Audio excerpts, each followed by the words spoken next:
អបអសាតូប៉ូទុយហ្គាល់ដែលយកជ័យជំនះទៅលើអេស្ប៉ាញដល់លទ្ធផល5-2ដល់វគ្គកាត់សេចក្តី11ម៉ែត្រហើយប៉ូទុយហ្គាល់នឹងក្រងជើងឯកពីរង្វាន់ UEFA Nations League ជាលើកទី2ហើយយប់មិញមានការប្រកួតលេងបុកគ្នាទៅបុកគ្នាមកដែលមានគ្រាប់បាល់ដល់ទៅ4គ្រាប់ប៉ូទុយហ្គាល់2អេស្ប៉ាញ2ហើយចប់90នាទីក៏មានលទ្ធផល12គ្រាប់នឹងដែរ120នាទីក៏មាន2គ្រាប់នឹងទៀតរហូតដល់វគ្គកាត់សេចក្តី11ម៉ែត្រដល់ប៉ូទុយហ្គាល់បានយកជ័យជំនះទៅលើអេស្ប៉ាញបានក្រងជើងឯកជាលើកទី2ក្នុងប្រវត្តិសាស្ត្ររបស់ខ្លួនហ្នឹងហើយយ៉ាម៉ាល់យប់មិញធ្វើមិនសូវបានល្អទេដោយនូណូបែនដេសល្អពេកបិទយ៉ាម៉ាល់មិនអោយទៅណាស្រួលទេហើយនូណូមែនដេសយប់មិញក៏ជាប់មែនអត់តម្លៃក្នុងការប្រកួតនឹងដែរសុទ្ធមកគ្រាប់អាស៊ីមួយគ្រាប់ជាប់មែនអត់តម្លៃក្នុងការប្រកួតនឹងទៀតដែរហើយមិនហើយយ៉ាម៉ាល់ស្គាល់ឆ្នាំខ្លាំងនៅស្គាល់ខ្ញែចាស់នៅយ៉ាម៉ាល់ហើយក៏អាណិតម៉ូរ៉ាតាដែរដែលដូរមក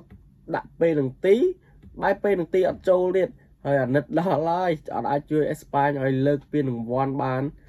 អរគុណបងប្អូនក្នុងការចូលរួមទស្សនាវីដេអូខ្ញុំកុំភ្លេចជួយ follow ខ្ញុំម្នាក់មួយផងណាបងប្អូន